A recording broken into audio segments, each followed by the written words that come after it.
The first time in a year, the number has fallen below the pre-pandemic high. So there are still too many Americans out of work, too many families hurting, and they still have a lot of work to do. But I can say to you, the American people, help is here and hope is on the way. Now I'll be happy to take your questions. Zeke, the Associated Press. Thank you, Mr. President. You mentioned your progress on COVID-19. I'd like to ask you about some of the other issues facing your presidency. One of the defining challenges you face in the coming months is how to deliver on your promise to Americans on issues like immigration reform, gun control, voting rights, climate change. All of those right now are facing stiff, united opposition from Republicans on Capitol Hill. How far are you willing to go to achieve those promises that you made to the American people? Well, I'm good. Look, when I took office, I decided that it was a fairly basic, simple proposition, and that is I got elected to solve problems. And the most urgent problem facing the American people, I stated from the outset, was COVID-19 and the economic dislocation for millions and millions of Americans. And so that's why I put all my focus in the beginning. There are a lot of problems, but all my focus on dealing with those particular problems. And the other problems we're talking about, from immigration to guns and the other things you mentioned, are long-term problems. They've been around a long time. And what we're going to be able to do, God willing, is now begin one at a time to focus on those as well. And whether it's immigration or guns or a number of other problems that face the country. But the fundamental problem is getting people some peace of mind so they can go to bed at night and not stare at the ceiling wondering whether they lost their health insurance, whether they're going to lose a family member, whether they're going to be in a position where they're going to lose their home because they can't pay their mortgage, or the millions of people are going to get thrown out of their homes because of the inability to pay their rent. So we're going to move on these one at a time, try to do as many simultaneously as we can, but that's the reason why I focused as I have. And here's the deal. I think my Republican colleagues are going to have to determine whether or not we want to work together, or they'll decide that the way in which they want to proceed is to just decide to divide the country, continue the politics of division. But I'm not going to do that. I'm just going to move forward and take these things as they come. And just to follow up, Mr. President, can your presidency be a success if you can't make progress on those four challenges: climate change, immigration reform, gun control, voting rights? Well, I plan on making progress on all of them, but that's going to be for the American people to decide. I think, I doubt whether, maybe you did, maybe others did. I thought, many of you thought there was no possibility of my getting the plan I got passed without any Republican votes. Pretty big deal. Got passed. Growing the economy. People's lives are changing. So let's see what happens. All I know, I've been hired to solve problems, not create division. Okay, how about Yamiche? Thanks so much, Mr. President. You've said over and over again that immigrants shouldn't come to this country right now. This isn't the time to come. That message is not being received. Instead, the perception of you that got you elected as a moral, decent man is the reason why a lot of immigrants are coming to this country and entrusting you with unaccompanied minors. How do you resolve that tension? And how are you choosing which families can stay and which can go, given the fact that even though with Title 42, there are some families that are staying? And is there a timeline for when we won't be seeing these overcrowded facilities run by CPB when it comes to unaccompanied minors?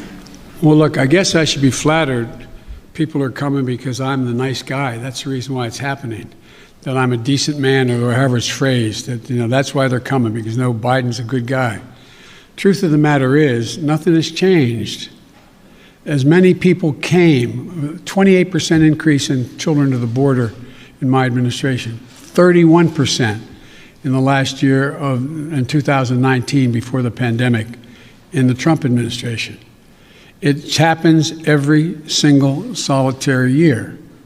There is a significant increase in the number of people coming to the border in the winter months of January, February, March. It happens every year. In addition to that, there is and by the way, does anybody suggest that there was a 31% increase under Trump because he was a nice guy and he was doing good things at the border? That's not the reason they're coming. The reason they're coming is that it's the time they can travel with the least likelihood of dying on the way because of the heat in the desert, number one. Number two, they're coming because of the circumstances in country. In country. The way to deal with this problem, and I started to deal with it back when I was a United States Vice President, putting together a bipartisan plan of over $700 million to do with the root causes of why people are leaving. What did Trump do? He eliminated that funding. He didn't use it. He didn't do it. And in addition to that, what he did, he dismantled all the elements that exist to deal with what had been a problem and has been continued to be a problem for a long time. He, in fact, shut down the number of beds available. He did not fund HHS to get the children out of those Border Patrol facilities where they should not be and not supposed to be more than a few days, a little while. But he dismantled all of that. And so what we're doing now is attempting to rebuild the system that can accommodate what is happening today. And I'd like to think it's because I'm a nice guy, but it's not. It's because of what's happened every year. Let me say one other thing on this.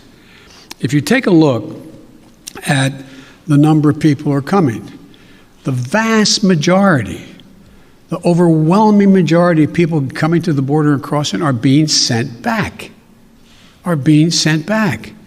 Thousands, tens of thousands of people who are over 18 years of age and single people, one at a time coming, have been sent back, sent home.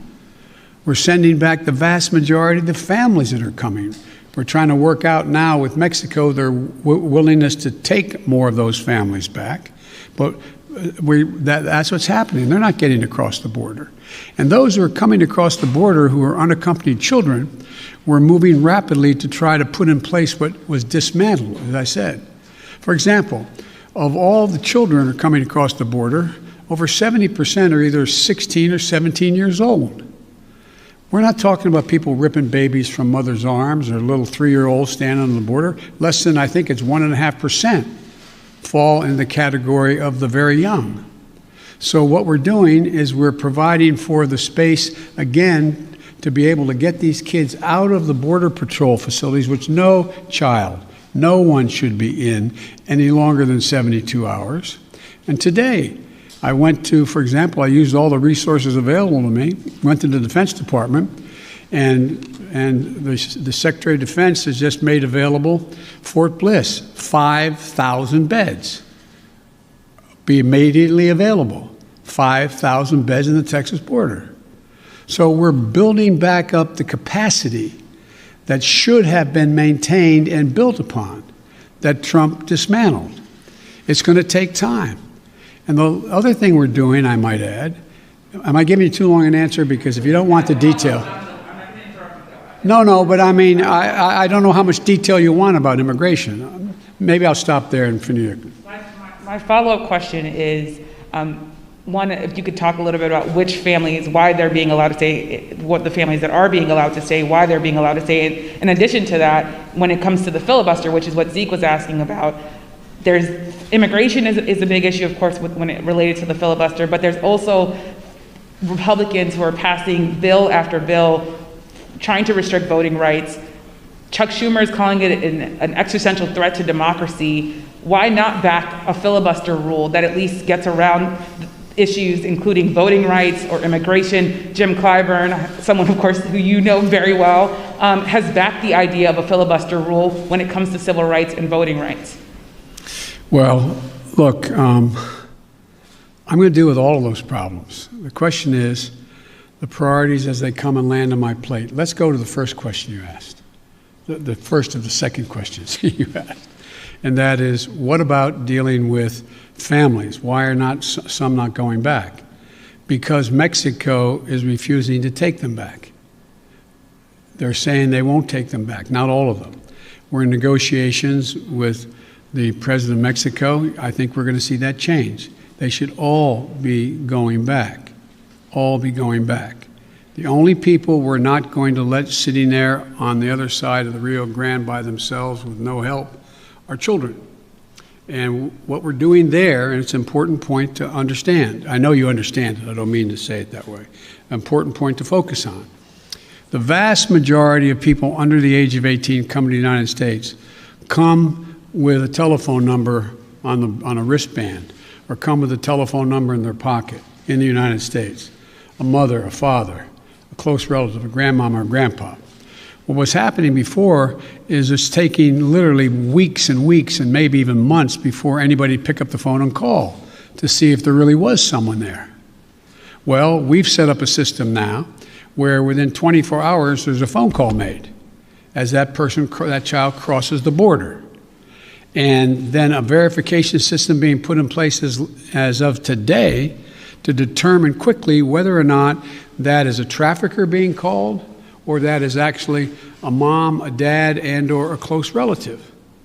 They're establishing that right off the bat. If it in fact is mom or dad, dad says, to take the extreme case, I got a birth certificate. Then guess what? We're getting that kid directly to that parent immediately. And so that's going to reduce significantly. There's two ways to reduce child populations in circumstances that are not acceptable, like being held at a Border Patrol station. One is to get them to the place where they have a relative and set a date as to when a hearing can be held. The second way to do it is put them in a Health and Human Services facility that we're occupying now, both licensed beds around the country that exist, as well as, for example, federal resources like Fort Bliss, to get them safely in a place where they can be taken care of while their fate is determined. Filibuster. With regard to the filibuster, I believe we should go back to a position of the filibuster that existed just when I came to the United States Senate 120 years ago. And that is that it used to be required for the filibuster, and I had a card on this. I was going to give you the statistics, but you probably know them, that it used to be that from between 1917 and 1971, the filibuster existed. There were a total of 58 motions to break a filibuster that whole time. Last year alone, there were 5 times that many. So it's being abused in a gigantic way. And for example, it used to be you had to stand there and talk and talk and talk and talk until you collapsed. And guess what? People got tired of talking and tired of collapsing. Filibusters broke down and we were able to break the filibuster, get a quorum and vote. So I strongly support moving in that direction, in addition to having an open mind about dealing with certain things that are just elemental to the functioning of our democracy, like the right to vote, like the basic right to vote. We've amended the filibuster in the past. But here's the deal. As you observed, I'm a fairly practical guy. I want to get things done. I want to get them done consistent with what we promised the American people. And in order to do that, in a 50-50 Senate, we've got to get to the place where I get 50 votes so that the Vice President of the United States can break the tie, or I get 51 votes without her. And so I'm going to say something outrageous. I have never been particularly poor at calculating how to get things done in the United States Senate. So the best way to get something done If it holds near and dear to you that you like to be able to, anyway, we're going to get a lot done. And if we have to, if there's complete lockdown and chaos as a consequence of the filibuster, then we'll have to go beyond what I'm talking about. Okay, hang on. Sorry. Oh, Ms. Kim. Thank you, Mr. President. To follow up on the filibuster, so do you believe it should take 60 votes to end a filibuster on legislation or 51? If we could end it with 51, we would have no problem. You're going to have to, the existing rule, it's going to be hard to get a parliamentary ruling that allows 50 votes to end the filibuster, the existence of a filibuster.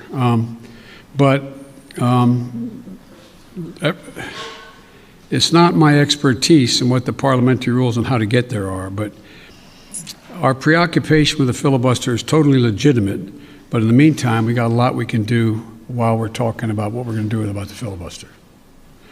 Let me get here. Okay. Cecilia Vega. I'd like to circle back to immigration, please. You just listed the reasons that people are coming, talking about in-country problems, saying that it happens every year. You blamed the last administration. Sir, I just got back last night from a reporting trip to the border where I met 9-year-old Josel, who walked here from Honduras by himself, along with another little boy. He had that phone number on him, and we were able to call his family. His mother says that she sent her son to this country because she believes that you are not deporting unaccompanied minors like her son. That's why she sent him alone from Honduras. So, sir, you blame the last administration, but is your messaging in saying that these children are and will be allowed to stay in this country and work their way through this process, encouraging families like Josel's to come? Well, look.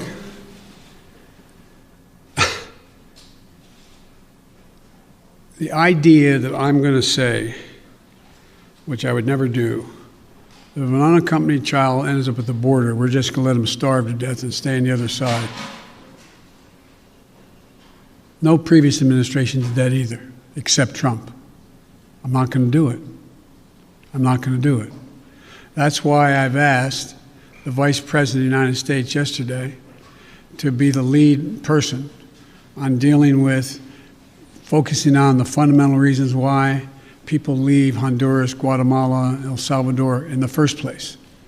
It's because of earthquakes, floods. It's because of lack of food. It's because of gang violence. It's because of a whole range of things that when I was vice president and had the same obligation to deal with unaccompanied children, I was able to get it slowed up significantly by working with the heads of state of those communities to do things like in one of the major cities, the reason people were leaving is they couldn't walk the street because their kids were getting beat up or shot or gang violence. Well, what I was able to do is not give money to the head of state because so many are corrupt, but I was able to say, okay, you need lighting in the streets to change things? I'll put the lighting in. We got a contractor. We got the type of lighting. We paid directly to the contractor, did not go through the government. And violent crime significantly was reduced in that city. Fewer people sought to leave. When this hurricane occurred, the 2 hurricanes, instead of us going down and helping in a major way so that people would not have a reason to want to leave in the first place because they didn't have housing or water or sustenance, we did nothing. We're going to do a lot in our administration.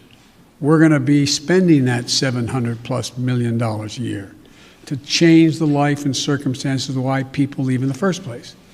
That mother did not sit around on the kitchen table and say, you know, I got a great idea. Why I'm going to make sure my son gets taken care of is I'm going to put him, how old was he or she? He's 9. I also met a 10-year-old. A 9-year-old. I'm going to send him on a 1,000-mile journey across the desert and up to the United States because I know Joe Biden's a nice guy and he'll take care of him. What a desperate act to have to take. The circumstances must be horrible. So we can do something about that. That's what the Vice President's going to be doing, what I did. When President Obama asked me to come and deal, I was in Turkey at the time. He said, you got to come home and take care of this. So we put together a plan, and it had an impact. And so the question here is how we go ahead and do this, what we do. There's no easy answer. Quick follow, if I may. Do you want to see these unaccompanied minors staying in this country, or should they be deported eventually? Well, the judgment has to be made whether or not, in this young man's case, he has a mom at home. There's an overwhelming reason why he'd be put in a plane and flown back to his mom.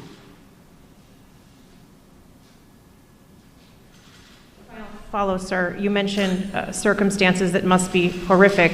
The Customs and Border Protection Facility in Donna, Texas, I was there, is at 1,556% capacity right now with mostly unaccompanied minors. There are kids that are sleeping on floors. They are packed into these pods. I've spoken to lawyers who say that some of these children have not seen the sun in days. What's your reaction? What is your reaction to these images that have come out from that particular facility? Is what's happening inside acceptable to you? And when is this going to be fixed? That's a serious question, right? Is it acceptable to me? Come on. That's why we're going to be moving 1,000 of those kids out quickly.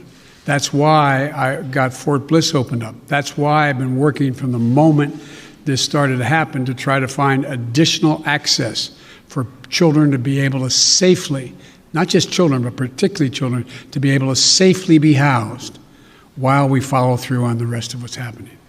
That is totally unacceptable.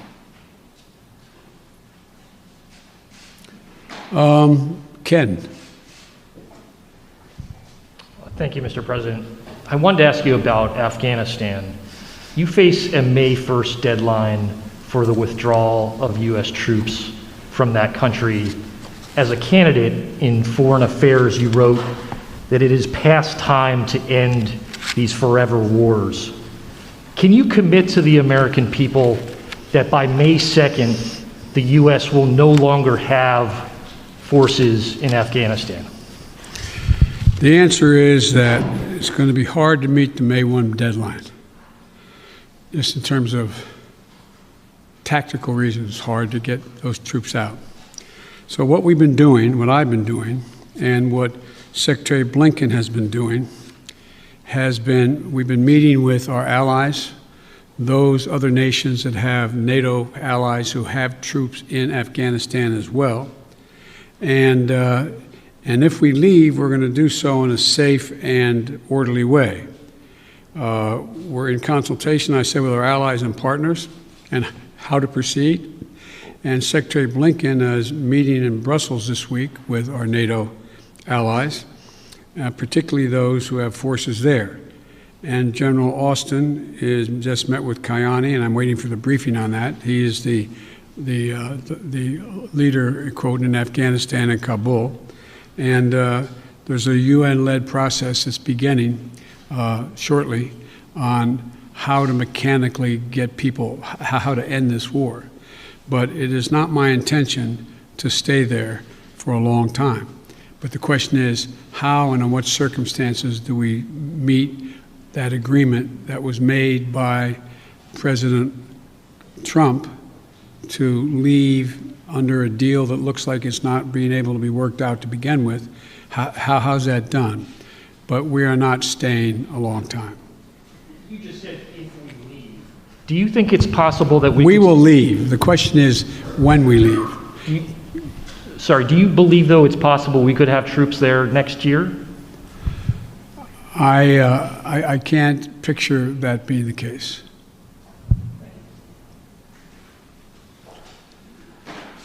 Okay, Kristen.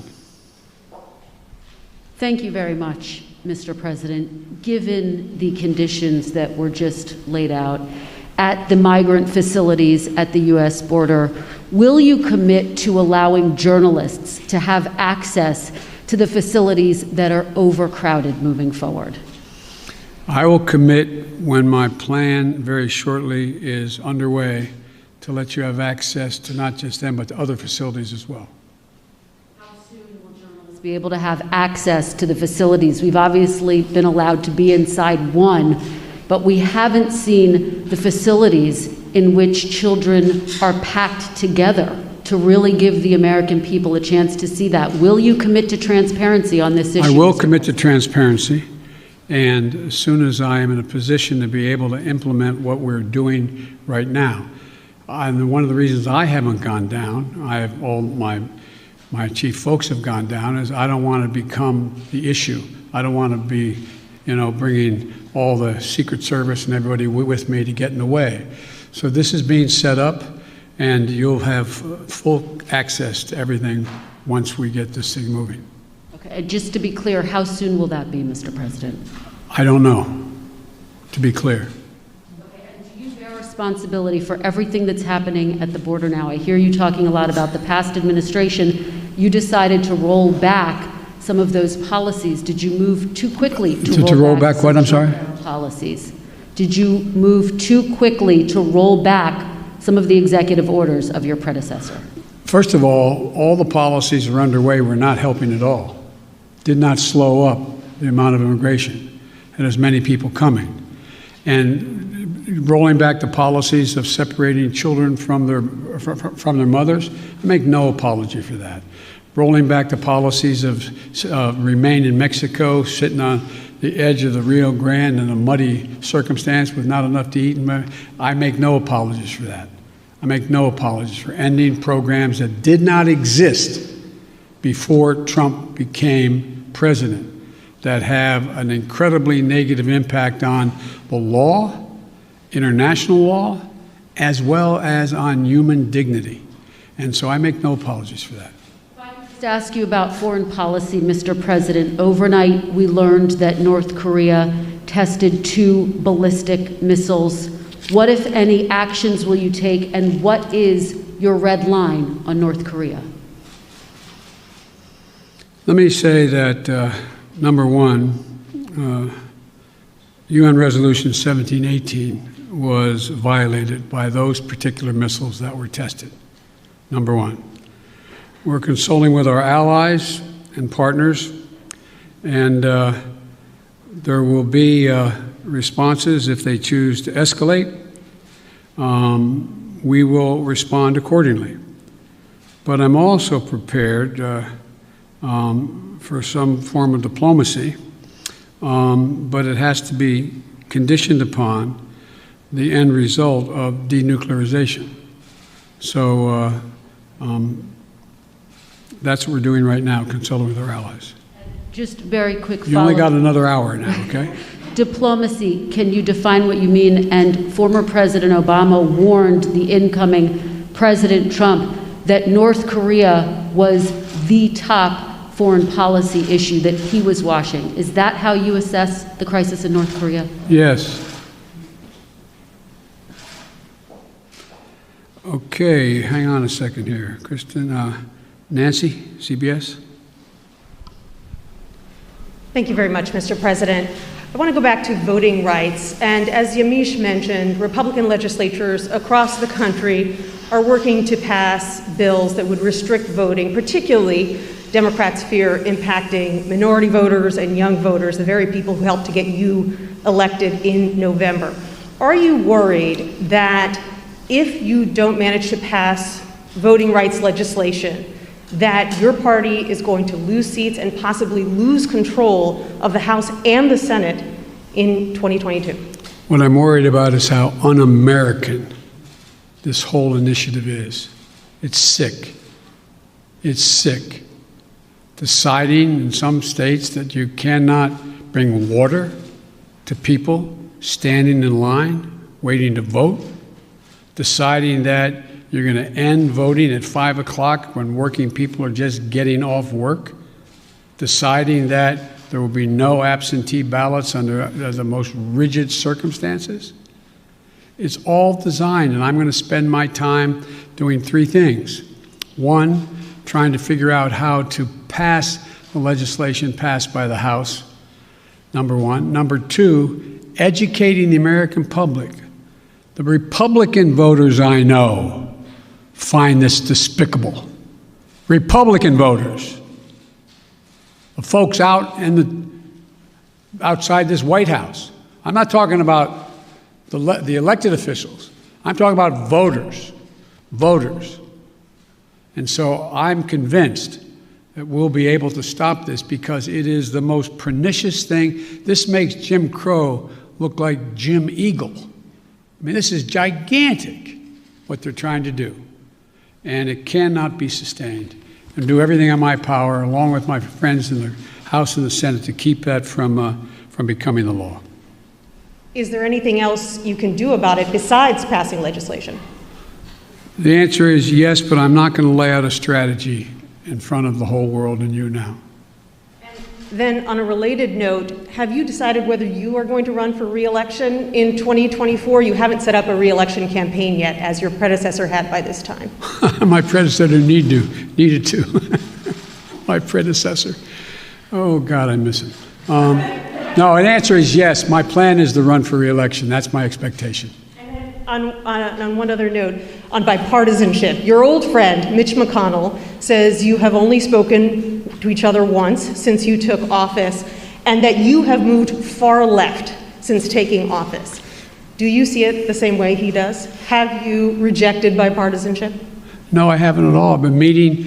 When's the last time a president invited the opposite party down at least a half a dozen times to talk about issues, everything from how we work. We're working with a group of 20 members of the Senate right now and House on how we reestablish our ability to make computer chips, and how we get ahead of the game, how we can work together. We're working together on a bunch of things. But look, I know Mitch well. Mitch knows me well.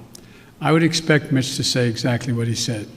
But this is a matter of making sure that I would like elected Republican support. But what I know I have now is I have electoral support from Republican voters. Republican voters agree with what I'm doing. And so unless Mitch says the last thing I did, this last piece of legislation, is so far left, well, then he ought to take a look at his party. Over 50% of them must be over that edge as well, because they support what I did. Okay, where am I here? Let me see. Caitlin?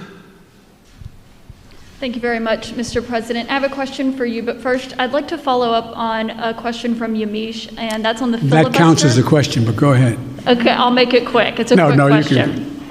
Regarding the filibuster, at John Lewis's funeral, President Barack Obama said he believed the filibuster was a relic of the Jim Crow era. Do you agree? Yes. If not, why not abolish it if it's a relic of the Jim Crow era?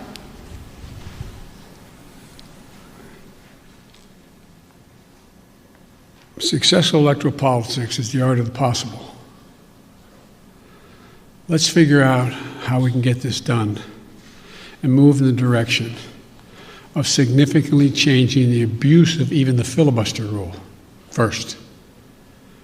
It's been abused from the time it came into being by an extreme way in the last 20 years. Let's deal with the abuse first. It sounds like you're moving closer to eliminating the filibuster. Is that correct? I answered your question.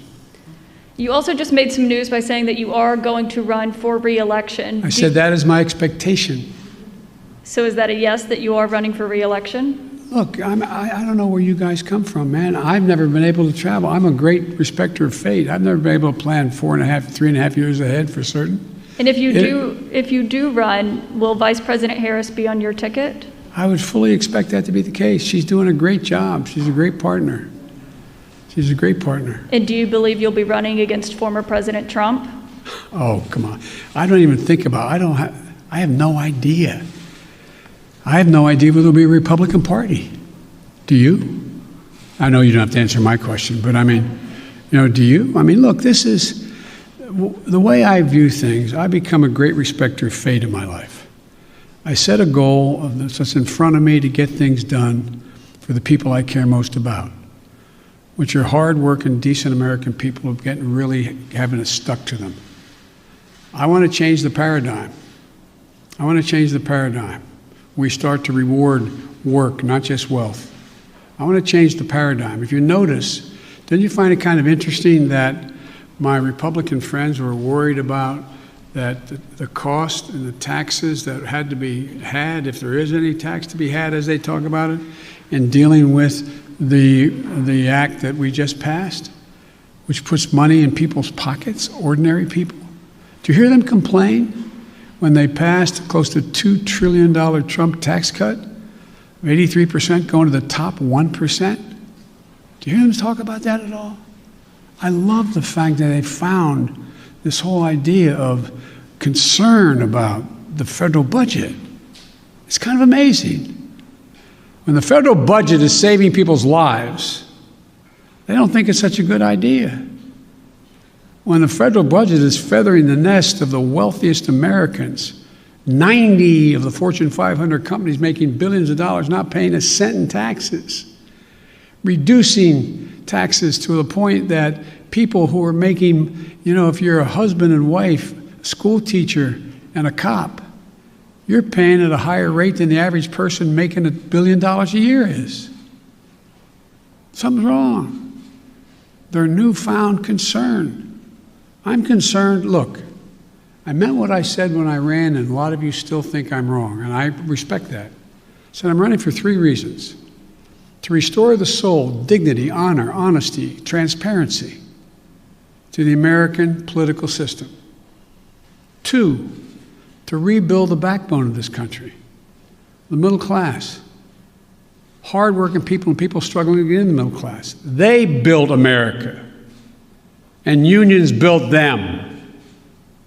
The 3rd reason I said I was running was to unite the country. And generically speaking, all of you said, no, you can't do that.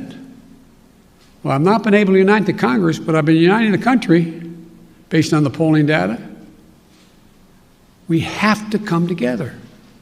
We have to. So from my perspective, it's to me, it's about just, getting out there, putting one foot in front of the other and just trying to make things better for people. Just hard-working people. People get up every morning and just want to figure out how to put food on the table for their kids, be able to have a little bit of breathing room, being able to make sure that they go to bed not staring to the ceiling like my dad did, wondering since he didn't have health insurance, what happens if mom gets sick or he got sick. These are basic things. Basic things. And I'm of the view that the vast majority of people, including registered Republicans by and large, share that same view, that same sense of what is, what's appropriate. Justin Sink, Bloomberg. Thanks, Mr. President. I wanted to ask about your relationship with China now that you've been in office for a couple months. There's obviously the meeting in Alaska that was a little theatrical, and there's the continued human rights abuses. So today, I'm wondering, are you more likely than you were when you came into office to maintain tariffs on China? Are you considering banning imports of forced labor products? And would you consider cutting off U.S. investment or Chinese access to international payment systems? Well, look, they're each specifically legitimate questions, but they only touch a smidgen of what the relationship with China really is about. I've known Xi Jinping for a long time.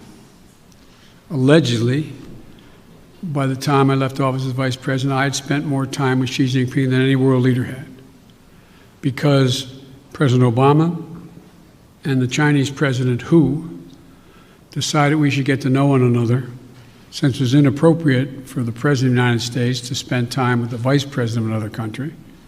But it was obvious he was going to become the new leader of China. So I spent hours upon hours with him alone with an interpreter, my interpreter and his, going into great detail. It was very, very straightforward. Doesn't have a Democratic with a small d bone in his body, but he's a smart guy. He's one of the guys like Putin who thinks that autocracy is the wave of the future. Democracy can't function in an ever complex world. So when I was elected and he called to congratulate me, I think to the surprise of the China experts who were his people on the call as well as mine listening, we had a 2-hour conversation for 2 hours. And we made several things clear to one another. I made it clear to him again, what I've told him in person on several occasions, that we're not looking for confrontation, although we know there will be steep competition. 2, that we'll have strong competition, but we'll insist that China play by the international rules. Fair competition, fair practices, fair trade. Thirdly, in order to compete effectively, I indicated that we're going to deal with China effectively. And we're going to need 3 things to do that. I'm telling our people. First, we're going to invest in American workers and American science. I said that all through the campaign. I say it again, and I'm setting up my administration to be able to do that, which is that, you know, back in the 60s, we used to invest a little over 2% of our entire GDP in pure research and investment in science. Today, it's 0.7%. I'm going to change that. We're going to change that. The future lies in who can, in fact, own the future as it relates to technology, quantum computing, a whole range of things, including in the medical fields. And so what I'm going to do is make sure we invest closer to 2%.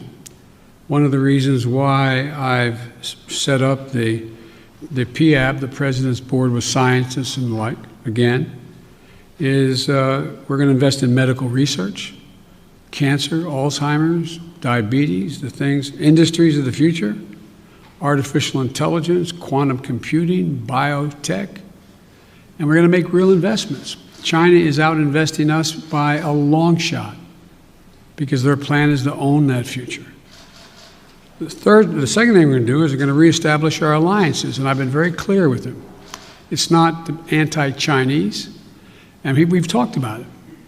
I want to make sure that, for example, later today, after this, as a matter of fact, shortly after this, which is fine, we've been going close to an hour. I'm happy to go longer, but one of the things that I'm going to be doing, I'm going to be speaking with 27 heads of state in Europe, and very shortly, I think within the next hour or so. I don't know the exact time. And earlier this month, and apparently it got the Chinese attention. That's not why I did it. I met with our allies and how we're going to hold China accountable in the region. Australia, India, Japan, and the United States, the so-called Quad. Because we have to have democracies working together. Before too long, I'm going to invite an alliance of democracies to come here to discuss the future. And so we're going to make it clear that in order to deal with these things, we are going to hold China accountable to follow the rules. To follow the rules. Whether it relates to the South China Sea or the North China Sea or the agreement made on Taiwan or a whole range of other things. And the third thing, and the thing that I admire about dealing with Xi is he understands. He makes no pretense about not understanding what I'm saying any more than I do him. I pointed out to him, no leader can be sustained in his position or her position unless they represent the values of the country. And I said, Mr. President, as I've told you before, Americans value the notion of freedom. America values human rights. We don't always live up to our expectations, but there's a value system. We are founded on that principle. And as long as you and your country continues to so blatantly violate human rights, we are going to continue in an unrelenting way to call to the attention of the world and make it clear what's happening. And he understood that and made it clear that no American president, at least one did, but no American president ever backed down from speaking out of what's happening in the Uyghurs, what's happening in Hong Kong, what's happening in country. That's who we are. The moment a president walks away from that, as the last one did, is the moment we begin to lose our legitimacy around the world. It's who we are. So I see stiff competition with China. China has an overall goal, and I don't criticize them for the goal, but they have an overall goal to become the leading country in the world, the wealthiest country in the world, and the most powerful country in the world. That's not going to happen on my watch, because the United States is going to continue to grow and expand. Sorry, just to follow up on the meeting of democracies, is that where you expect in a multilateral way to make these decisions about sanctions or No, that's not where I make the decision. That's where I make sure we're all on the same page. All on the same page. Look, I predict to you, your children or grandchildren are going to be doing their doctoral thesis on issue of who succeeded, autocracy or democracy, because that is what is at stake. Not just with China. Look around the world. We're in the midst of a fourth industrial revolution of enormous consequence. Will there be middle class? How will people adjust to these significant changes in science and technology, the environment? How will they do that? And our democracy is equipped, because all the people get to speak, to compete. It is clear, absolutely clear, and most of the scholars I dealt with at Penn agree with me around the country, that this is a battle between the utility of democracies in the 21st century and autocracies. If you notice, you don't have Russia talking about communism anymore. It's about an autocracy. Demand decisions made by a leader of a country. That's what's at stake here. We got to prove democracy works. Mr. President, sorry, I know you haven't had a chance to address the tragedies in Georgia and Colorado. You had said to stay tuned for actions that you might take on gun control. Wondering if you've made a decision either about sending the manufacturer liability bill that you had promised on day one to Capitol Hill, or executive actions like going after ghost guns or giving money to cities and states to battle gun control. All the above. It's a matter of timing. As you've all observed, successful presidents, better than me, have been successful in large part because they know how to time what they're doing, order it, decide in priorities what needs to be done. The next major initiative is, and I'll be announcing it Friday in Pittsburgh in detail, is to rebuild the infrastructure, both physical and technological infrastructure of this country, so that we can compete and create significant numbers of really good paying jobs. Really good paying jobs. And some of you have been around long enough to know that used to be a great Republican goal and initiative. I still think the majority of the American people don't like the fact that we are now ranked, 85th in the world in infrastructure. I mean, look, the future rests on whether or not we have the best airports that can accommodate air travel, ports that you can get in and out of quickly, so businesses decide. Some of you, if you're ever local reporters, and you found your governor or mayor trying to attract business to your community, what's the first thing the business asked? What's the closest access to an interstate highway? How far am I from freight rail? Is the water Is the water available? Is enough water available for me to conduct my business? All the things that relate to infrastructure. We have somewhere, I asked the staff to write it down for me, and they did, not for this, but for a longer discussion. We have somewhere in terms of infrastructure, we rank 13th globally in infrastructure. China is investing 3 times more in infrastructure than the United States is. Bridges, more than 1/3 of our bridges, 231,000 of them, need repairs. Some are physical safety risks or preservation work. 1 in 5 miles of our highways and major roads are in poor condition. That's 186,000 miles of highway. Aviation, 20% of all flights weren't on time, resulting in 1.5 million hours lost in production. 6 to 10 million homes in America still have lead pipes servicing their water lines. We have over 100,000 wellheads that are not capped, leaking methane. What are we doing? And by the way, we can put as many pipe fitters and miners on us to work capping those wells at the same price that they would charge to dig those wells. So I just find it frustrating. Frustrating. Talk about, last point I'll make in the infrastructure, and I apologize for spending more time on it, but is that if you think about it, it's the place where we will be able to significantly increase American productivity, at the same time providing really good jobs for people. But we can't build back to what they used to be. We have to build, the environment's already, global warming's already done significant damage. The roads that used to be above the water level didn't have to worry about where the drainage ditch was. Now you got to rebuild them 3 feet higher because it's not going to go back to what it was before. Only get worse unless we stop it.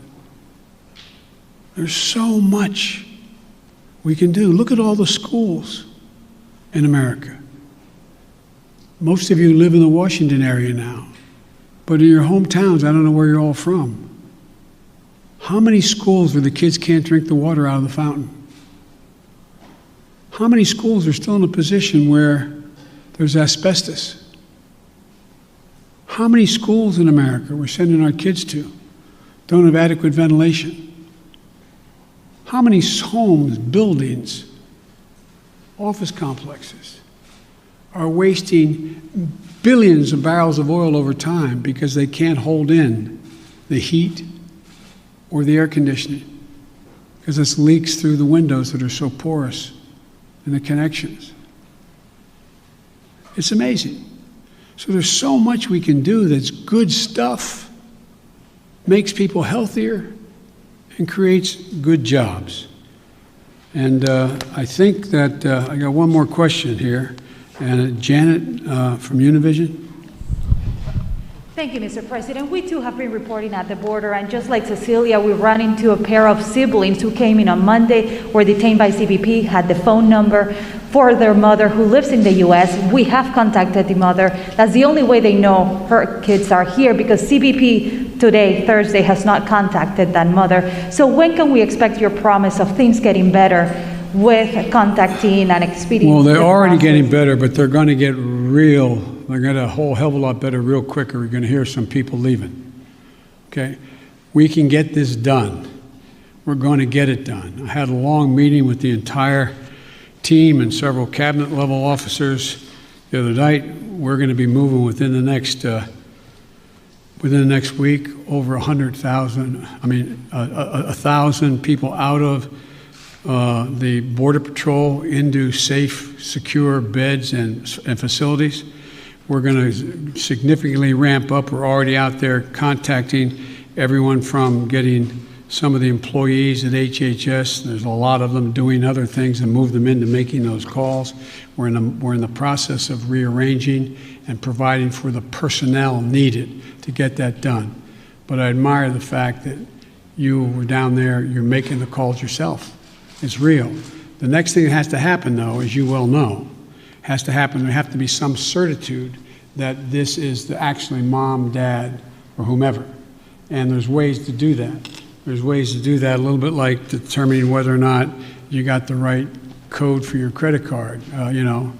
What was your dog's name, kind of thing. I'm being a bit facetious, but not really. And also seeking harder data from DNA to birth certificates, which takes longer. So I want to do this as quickly, as humanly possible, and as safely as possible. As you well know, treating the root causes in Latin America doesn't change things overnight. How do you realistically and physically keep these families from coming to the U.S. when things will not get better in their countries right away? Well, I can't guarantee that, but I know, that old thing, the journey of 1,000 miles starts with the first step. You know as well as I do. You cover it. You have it's not like somebody sitting on a hand-hewn table in Guatemala, in somewhere in Mexico or in Guadalupe saying, I got a great idea. Let's sell everything we have. Give it to a coyote. Have them take our kids across the border into a desert where they don't speak the language. Won't that be fun? Let's go. That's not how it happens. People don't want to leave. When my great-grandfather got in a coffin ship in the Irish Sea, the expectation was he going to live long enough on that ship to get to the United States of America. But they left because of what the Brits had been doing. They were in real trouble. They didn't want to leave, but they had no choice. So I can't guarantee we're going to solve everything, but I can guarantee we can make everything better. We can make it better. We can change the lives of so many people. And the other thing I want to point out to you, and I hope you point out, I realize it's much more heart-wrenching, and it is, to deal with a 5 and 6 and 7-year-old. But you went down there and you saw the vast majority of these children, 70% are 16 years old, 17 years old, and mostly males. Doesn't make it good, bad, or indifferent. But the idea that we have tens of thousands of kids in these god-awful facilities that are really little babies crying all night, that's true. That's why we got to act. And yesterday, I asked my team, both the director of the two agencies as well as others, I asked them what would they in fact, and I asked their opinion because they're the experts, but I said, focus on the most vulnerable immediately. But there's no reason why in the next month as people cross the border, that phone call can't be made in the first 48 hours. And begin. If I may ask one last question, have you had any talks with Senate Republicans who are threatening this administration with not considering the immigration legislation that was passed in the House until the situation at the border has been resolved? No, because I know they have to posture for a while. They sort of got to get out of their system. This is